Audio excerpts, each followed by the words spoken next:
Paz do Senhor, queridos, Deus abençoe sua vida. Este amigo que vos fala, o pastor Sérgio. Eu quero, nessa hora, mais uma vez, compartilhar com você, com a sua família, mais uma porção da palavra de Deus.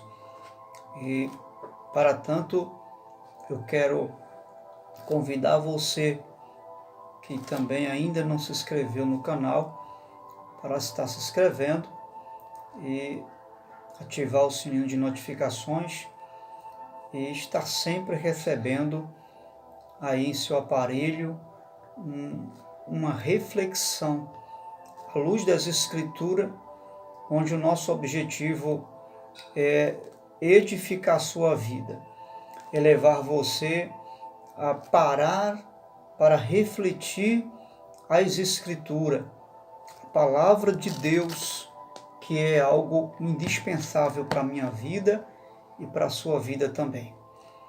Eu quero ler com você, convidando você para ler Êxodo capítulo 2, versículo 11, que diz a seguinte expressão: Certo dia, sendo Moisés já adulto, foi ao lugar onde estavam seus irmãos hebreus e descobriu como era pesado o trabalho que realizavam. Viu também um egípcio espancar um dos hebreus. Correu o olhar por todos os lados e, não vendo ninguém, matou o egípcio e escondeu na areia. Você pode dizer amém? Muito bem, eu quero orar com você. O título dessa reflexão que estaremos abordando chama-se Não viva em função da vigilância dos homens. Vou repetir. O título da reflexão é Não viva em função da vigilância dos homens. Nós vamos orar e após, debaixo da direção do Espírito Santo, vamos estar falando e tratando algo sobre esse tema.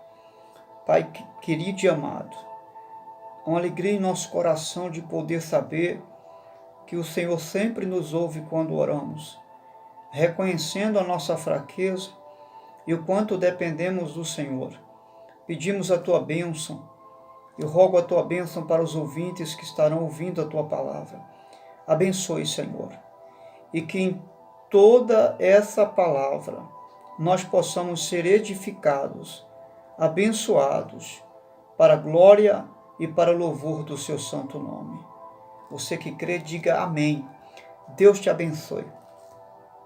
Nós, à luz do texto que nós lemos, nós vamos estar tratando de alguns comportamentos que nós temos, todos nós, porque essa atitude que Moisés teve, não é? De olhar para um lado, para o outro, e depois de perceber que não havia ninguém lhe observando, ele tomou uma atitude. Essa atitude ela é extensiva a todas as pessoas. Infelizmente, é algo que não podemos negar, embora não é algo aprovado por Deus, não é uma atitude que está respaldada no caráter de um filho e uma filha de Deus. E eu pergunto a você e a mim, é possível ter desvios de conduta? Sim ou não? Sim, infelizmente é possível ter os desvios de conduta. Nós vamos observar que muitas pessoas, elas tomam uma postura de comportamento distante da vista ou dos olhos de outras pessoas. E ao mesmo tempo vivem também, né, de forma a aparentar uma conduta que faz também na ausência das pessoas. Isso a gente pode chamar de um certo teatro, né? Fazer algo na ausência das pessoas e não fazer na presença das pessoas ou fazer na presença das pessoas é assim algo teatral, podemos dizer. Então, nós somos, a pergunta que fala aqui nesse momento para mim e para você, é quem é que nós somos na ausência das pessoas? Quem sou eu na sua ausência? E quem é você na minha ausência? Não é? Quem é você que fala comigo na minha presença? E quem é você e eu que fala na nossa ausência? Na verdade, as Escrituras é extraordinária, algo lindo que eu encontro, que nós encontramos, é que ela não vai esconder desses homens de Deus, de muitos homens de Deus, à luz do que já lemos, exemplo de Moisés, de Elias, e a própria Escritura em Tiago 1,17 vai dizer que eram homens semelhantes a nós, sujeitos às mesmas paixões, ou seja, sentimentos, mas que foram homens usados por Deus, mas que precisaram ser trabalhados pelo próprio Deus que lhes usou. Essa é a realidade da nossa vida hoje. Nós queremos ser usados por Deus, desejamos ser usados por Deus, mas precisamos ser trabalhados por Deus antes dele mesmo nos usar. Tem algo que você precisa ser trabalhado por Deus antes de Deus usar você? Olha, particularmente eu tenho e muito. Então eu preciso que Deus trabalhe muito, em muitas áreas na minha vida, para que eu possa ser usado por Ele.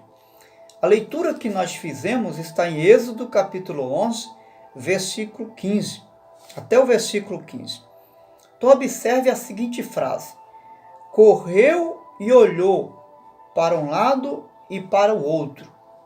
Moisés, correndo para defender o hebreu, olhou para um lado, olhou para o outro, e vendo que não, observando que não viu ninguém, ou seja, não tinha nenhuma testemunha, foi e matou o egípcio. Que coisa, né? Então a pergunta é: por qual motivo Moisés olhou para um lado e olhou para o outro? Qual foi a razão dele olhar para um lado e olhar para o outro para depois tomar uma iniciativa? Qual a sua opinião? Qual foi o motivo?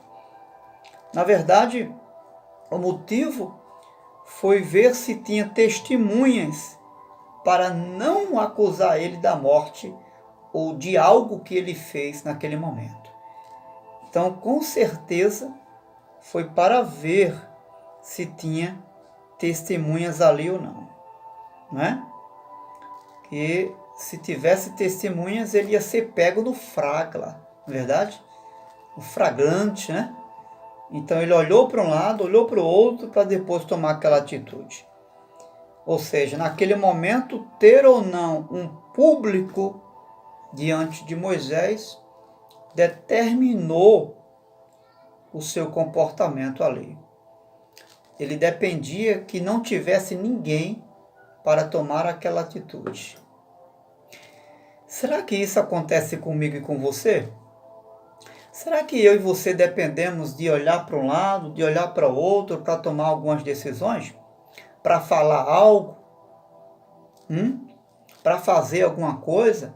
Eu tenho que observar para um lado, olhar para o outro, para ver se não tem ninguém me olhando? Será que essa não é a minha realidade e a sua hoje? Em algumas áreas da nossa vida? Muito importante a gente observar isso. Será que nós não faríamos o mesmo que Moisés? O que você me diz? Você não faria o mesmo? Então, se eu e você não temos coragem, isso aqui é uma observação que a gente vai fazer aqui agora, muito importante. Se eu e você não temos coragem de ver, de fazer ou de falar algo na presença de alguém, não também devemos ter coragem para ver, para fazer ou para falar algo na ausência de alguém. essa mesma valentia, essa mesma ousadia que eu não tenho de fazer, de ver, de falar na presença de alguém, eu também não devo ter na ausência de alguém. Tá certo? Isso é muito importante. O que foi que incentivou Moisés a matar o egípcio? O que foi que deu a ele forças para ele tomar essa atitude que não deveria ter tomado? A falta de testemunha, a falta de pessoas. O texto diz que ele olhou para um lado, ele olhou para o outro e não viu ninguém. Isso agora é minha hora.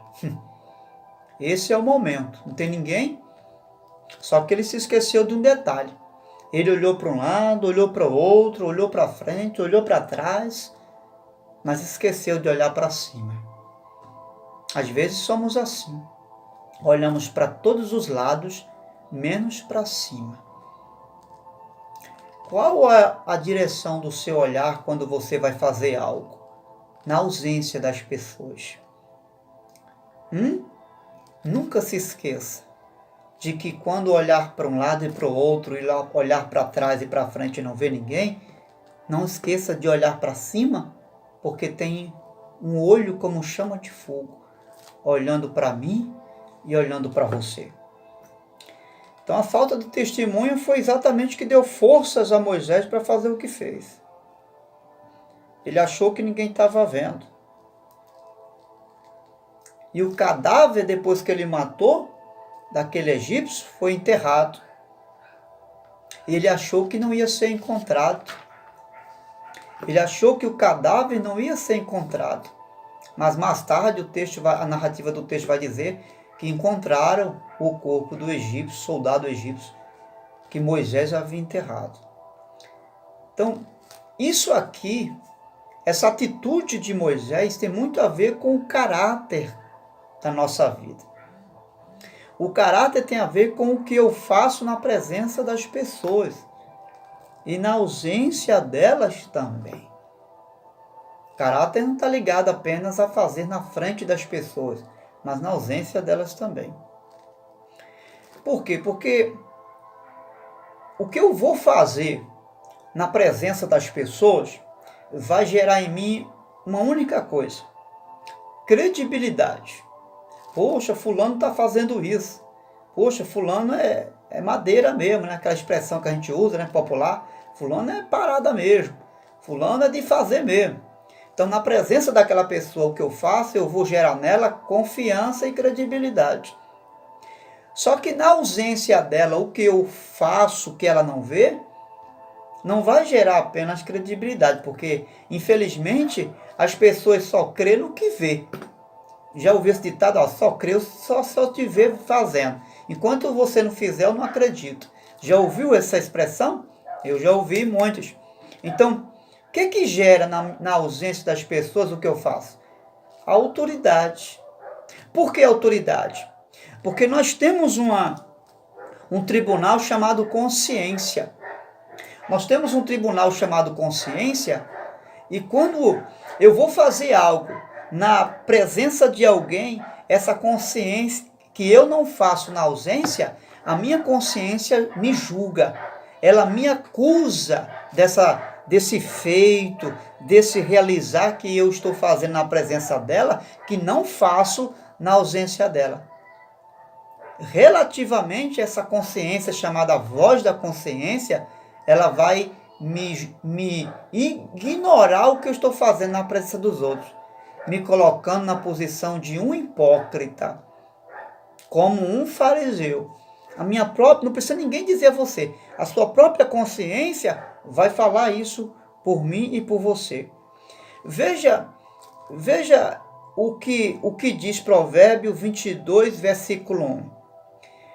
O que eu faço diante das pessoas é algo importante e é muito bom fazer isso diante das pessoas. Mas veja o que Provérbio diz. Um bom nome vale mais do que muitas riquezas. Porque a intenção de fazer algo na frente das pessoas, para as pessoas verem, é exatamente por causa da nossa reputação. As pessoas se preocupam muito com a reputação. O que é isso? Com a posição que exerce. Quando uma pessoa tem uma posição, então fazer algo para as pessoas ver, isso vai delegar nelas uma honra para a sua posição. Porque ela vai ser elogiada, né? Ela vai ser aplaudida, as pessoas vão, puxa, parabéns para você que está fazendo isso. Logo vi, né? Só podia ser você, né? Quando as pessoas dizem só podia ser você, porque você exerce uma função. Então ela está elogiando porque você faz isso pelo fato de você ter uma função, uma posição. Então logo ela está honrando você. E aí Jesus vai dizer que o nosso galardão já foi ganho.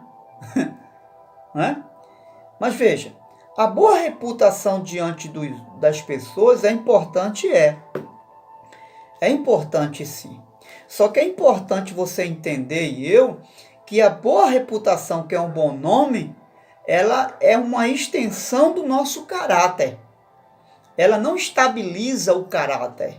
Ela não responde o caráter que tem. Ou seja, ela não confirma na sua totalidade o caráter que eu tenho. É uma extensão, ou seja, faz parte de uma vida de caráter que eu tenho e que você também tem. Inclusive, essa foi um dos ais que Jesus censurou em relação aos fariseus. Você vai ver em Mateus capítulo 6, versículo 1. Jesus vai dizer, tenham cuidado de não praticar suas obras de justiça diante dos homens, para não serem vistos por ele, pois não terão recompensa diante do Pai. Os fariseus tinham esse comportamento de fazer as coisas diante dos homens, para serem vistos pelas pessoas, para serem aplaudidos pelas pessoas. Então, eles faziam com essa motivação, para que as pessoas vissem que eles estavam fazendo a vontade de Deus. Eles estavam fazendo o bem. E uma observação importante é que eles só faziam o bem na presença de alguém. Quando eles estavam na ausência das pessoas, se observava que não tinha ninguém para ver o que eles estavam fazendo, eles não faziam. Eles omitiam a justiça de Deus.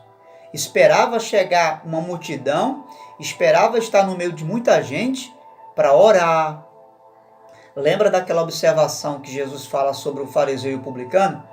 Que o fariseu levantava a voz alta para todo mundo ouvir e até se justificava diante de Deus, dizendo, não sou como esse publicano, né?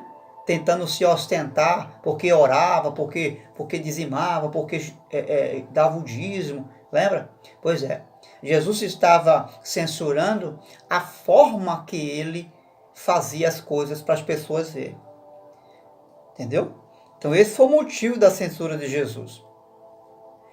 Na verdade, Jesus aqui ele não está falando contra ser visto pelos homens. É muito importante a gente entender isso aqui. Jesus não está repreendendo o fato dos homens, das pessoas, ver o que você faz, ou de fazer algo que as pessoas estão vendo. Não. Jesus está repreendendo o fato das pessoas ostentarem fazer aquilo pelo fato de alguém ver, para as pessoas verem, entendeu? Você vai observar que Jesus diz assim, em Mateus capítulo 5, versículo 16, ele vai dizer, olha, que vocês sejam luz, que vocês possam manifestar as obras de vocês, né? Manifestem as obras de vocês para que, uma vez vocês fazendo isto, os filhos dos homens venham glorificar a Deus. Ou seja, Jesus está dizendo que as obras que nós fazemos, quando são vistas pelas pessoas, as obras de justiça, de misericórdia, de graça, enfim, elas são vistas, quando são vistas pelos homens, são motivos deles glorificarem a Deus. Você vê que Jesus não condena o fato de você fazer algo que os homens vejam. Só que a motivação é que está em pauta aqui. Tá certo? O problema que Jesus censura é que eles faziam para serem vistos pelas pessoas. E para as pessoas julgarem eles como as pessoas de Deus, porque estavam fazendo na vista das pessoas. Tá certo? Essa é a questão em pauta. De fazer, mas não preocupado com o que as pessoas estão vendo. Que as pessoas têm que enxergar e ver que você faz. Não. Fazer com uma única motivação. Para a glória de Deus. Veja o que o apóstolo Paulo fala em Colossenses capítulo 3. Veja isso, ele está com a Bíblia na mão. Olha o que o apóstolo Paulo fala, 13:22 de Colossenses. Olha o que ele diz aqui. Escravos, obedeçam em tudo aos seus senhores. Escravo aqui é servo, tá? Obedeçam em tudo aos seus senhores, não somente para agradá-los quando eles estiverem vendo, olha só, mas com sinceridade de coração, pelo fato de que sinceridade de coração, pelo fato de vocês temerem ao Senhor. Tudo o que vocês fizerem, façam de todo o coração, como para o Senhor e não para o homem. Numa linguagem mais ampla, mais clara, vai dizer que você e eu devemos fazer não porque os homens estão vendo, mas como se estivesse fazendo na presença do Senhor e para o Senhor. Isso aqui é algo que o apóstolo vai falar para que nós não venhamos nos perder naquilo que nós estamos fazendo. Não tem pessoas que só fazem as coisas quando o patrão chega, né? Funcionário, né? Você já foi um funcionário assim? Ou você é esse tipo de funcionário? Será que eu e você, como funcionário, não nos comportamos assim um dia? Pois é, estamos sendo aqui repreendidos pelo Senhor. Veja a frase que Paulo usa. Não somente para agradá-los, como se eles estivessem observando. Paulo denuncia aqui, sabe o quê? O fingimento dos que só faz só para serem vistos. Isso aqui é muito sério, né? Então, qual é o segredo de fazer aqui, mesmo na presença das pessoas, de forma que seja aceito por Deus? Paulo diz, tudo o que vocês fizerem, façam de todo o coração, como se fosse para o Senhor. Isso não é maravilhoso? Então faça para Deus. Quer esteja alguém vendo ou não, faça para o Senhor. Não faça para fazer capricho para os homens, para receber aplauso, para mostrar que está fazendo alguma coisa, sabe? Que você é o cara, nada disso. Isso é religiosidade. Os fariseus eram religiosos e Jesus censurou essa religiosidade. Veja, nós não podemos evitar o pecado de fazer ou não o correto apenas quando somos vistos pelas pessoas, porque isso sempre vai acontecer, certo? Nós precisamos vigiar, não é? Vigiar, ser vigilante e procurar fazer para agradar a Deus, honrar a Deus e fazer para Deus e não para os homens ver. Porque quando a gente faz para os homens, a gente faz de todo jeito. Mas quando a gente faz para Deus, a gente faz de uma forma mais especial. Então não tem que fazer de todo jeito porque você vai fazer para um homem. Faça de uma forma especial, da melhor forma que você puder fazer. Invista seu entendimento, invista os seus conhecimentos, invista suas forças, invista todo o seu coração, mesmo se for fazer para o homem. Por quê? Porque Paulo nos ensina, a palavra de Deus ensina, que nós devemos fazer como se fosse para Deus. E quando você não faz de todo o coração, para mesmo se for para o homem, você peca. Por quê? Porque você está fazendo não para Deus, você está fazendo para o homem. E aí há uma negligência nesse sentido aí. Você lembra de José? Ele não aceita a oferta da mulher de Potifar e foge dela. O que a gente aprende aqui? Duas coisas a gente aprende aqui. Lá no capítulo 37 de Gênesis, você vai encontrar essa passagem. Ele se recusa a deitar com ela por causa da integridade do coração dele. Ele era um homem fiel a Deus.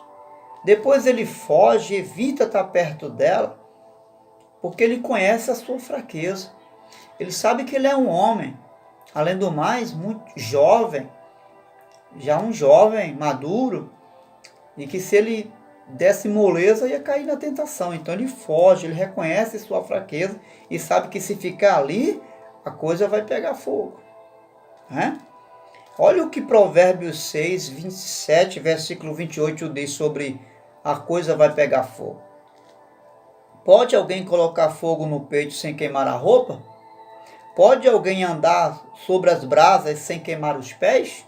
Claro que não, né? Foi por isso que José fugiu. Ele sabia que se ficasse, cairia. Tem coisas que você e eu, quem sabe, não tem condições de ficar sozinho. Então não fica. Procura estar na presença de alguém. Por exemplo, tem jovens que não têm condições, maturidade de namorar sozinho no lugar. Qualquer ausência de pessoas, eles estão mandando para gerar, tá botando para gerar. Então não tem condições. Se você percebe que não tem condição de ficar sozinho com uma moça, você que namora, com um rapaz, você que namora, não fica só. Chama um irmão, chama uma irmã, procura alguém para ficar com você. Tá certo? Vigie, seja cauteloso. José sabia a capacidade dele de ficar lá, deixar a mulher de Potifar alisar ele, acariciar ele. Ele sabia que não ia aguentar aquilo ali. O que ele fez? Ele deu uma carreira. Se for preciso, corra, meu irmão. Se for preciso, dê uma carreira. Vai fazer uma visita, sabe que a dona da casa está sozinha, não vai naquele dia. Deixa marcar um dia que o marido está lá para visitar ela. Mesmo se tiver com os filhos, leva a tua esposa, você que é um homem de Deus, uma mulher de Deus, leva alguém com você para servir de testemunha. Então ele sabia que aquele cenário era perfeito para ele, mas ele não deu vazão. Por que o cenário era perfeito? Porque não tinha testemunha. Não tinha ninguém para ver. Só que José sabia que tinha um Deus lá em cima olhando para ele, como tem para mim e para você. Um dos nomes de Deus, se você não sabe, saiba agora, é El Roi. El Roi.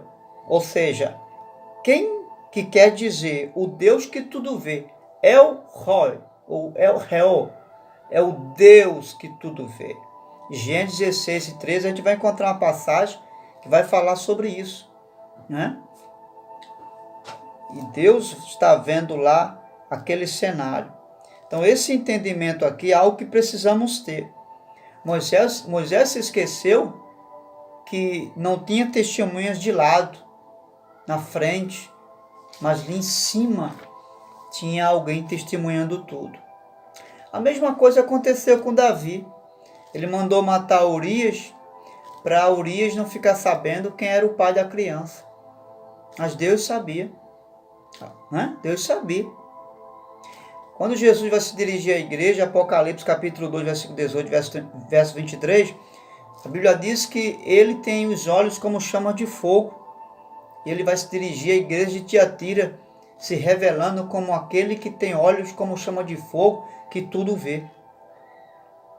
Escute uma coisa, eu quero resumir, que eu estou finalizando minha palavra. A questão em pauta aqui, em relação ao Deus que tudo vê e que tudo sabe, que está informado de todas as coisas, a questão aqui em pauta não é apenas o fato de Deus ver e saber das coisas. É o que Deus vai fazer após ver e saber de todas as coisas. Essa é a questão que está em pauta aqui. O que Deus fará com aquilo que Ele está vendo? Isso não teme em você? Isso não gera temor em mim e em você? Em saber que Deus não é apenas o Deus que sabe, que vê, mas que toma atitudes, toma posições sérias em relação àquilo que fazemos, ou até que deixamos de fazer? Porque tem coisas que é para a gente fazer, a gente não faz, a gente peca também.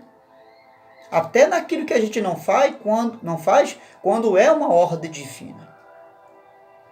A Bíblia fala que todos nós daremos conta a Deus do que fazemos ou não fazemos por meio desse corpo aqui.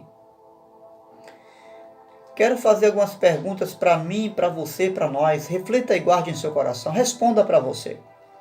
O que passa pela sua mente todos os dias? O que passa não é a questão.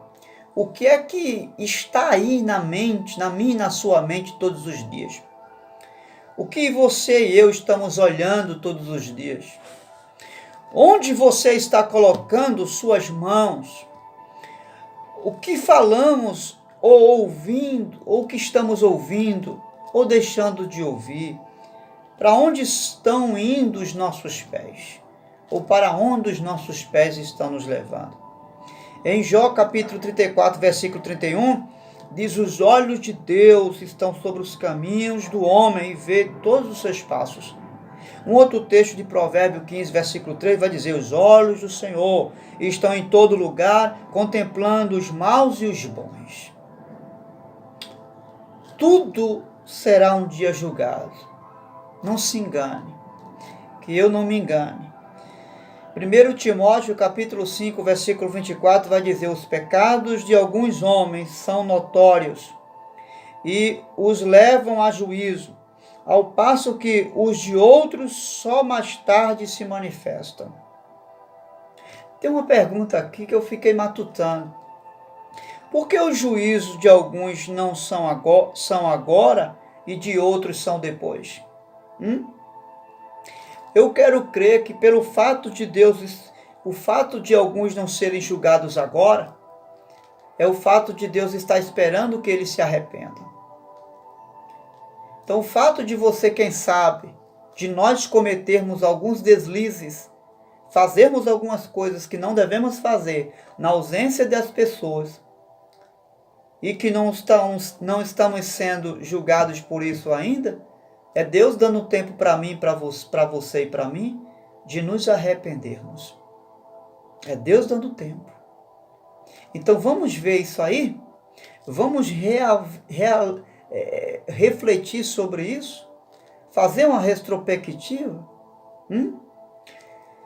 Deus, Ele dá oportunidade a mim, dá oportunidade a você, para que eu e você possamos nos arrepender. É isso que Deus está dando.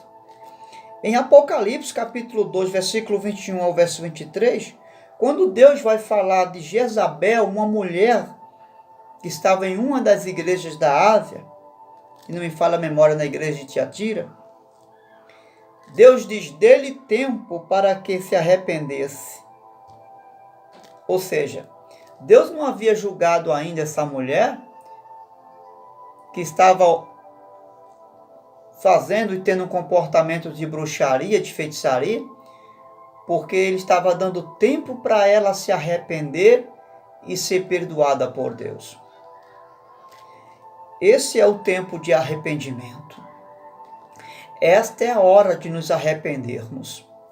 Se arrepender de quê, pastor? Se eu já sou cristão, veja lá.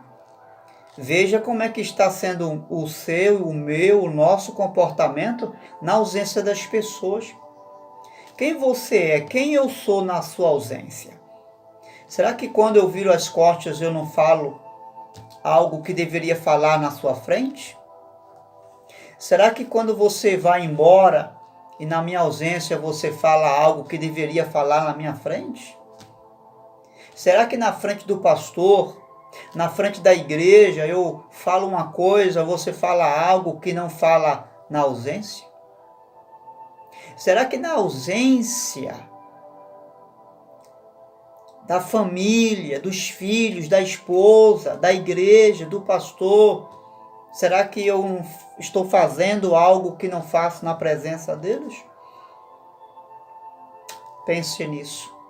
E se isso está acontecendo, vamos nos corrigir, porque é tempo de nos corrigir diante do Senhor. Ore comigo, peça a ajuda de Deus. Deus, em nome de Jesus, eu, tua igreja, teu povo, e ainda que essa pessoa não seja evangélica, mas ela agora pede a tua ajuda. Nós não queremos viver como se não estivesse vivendo diante de ti. Ajuda-nos a fazer conforme na tua presença. Queremos ter um caráter definido, um caráter completo, pleno, de não só realizar as obras na presença das pessoas, mas na ausência das pessoas, nós sermos uma só pessoa.